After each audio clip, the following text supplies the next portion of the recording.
Est-ce manifester trop d'optimisme que de penser, après toute une vie, passer à se faire gruger, à faire des échanges innommables, d'épouser une princesse?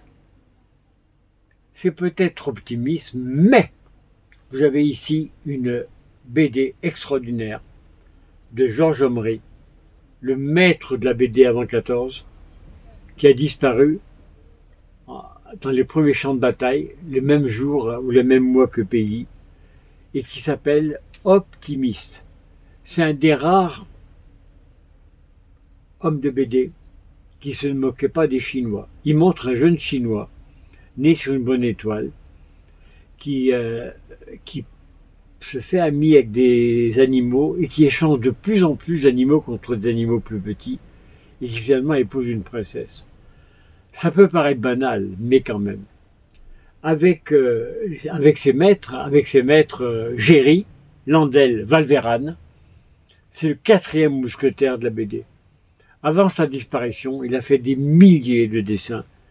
Il a inauguré beaucoup de choses. Et actuellement, une exposition lui a été consacrée à Reims il y a quelques années, en 2015. Actuellement, ses descendants que nous connaissons regroupent ses dessins. Mais,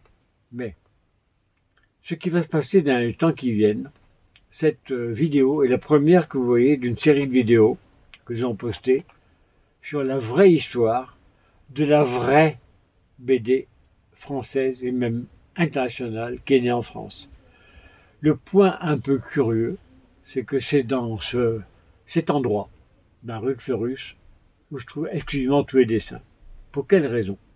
À l'époque, l'édition Fayard gardait les dessins originaux des artistes et lorsqu'ils les ils reproduisaient soit en taille réduite, soit en taille réelle, et donc il ne restait rien.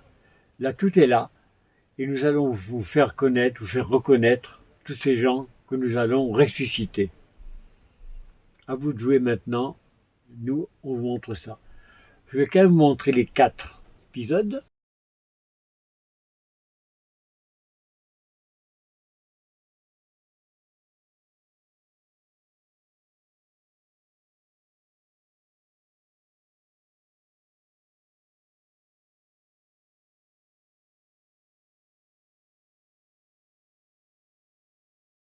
Et à la fin, non seulement il épouse une princesse, mais il se venge de tous les gens qui l'ont grugé en leur faisant l'aumône.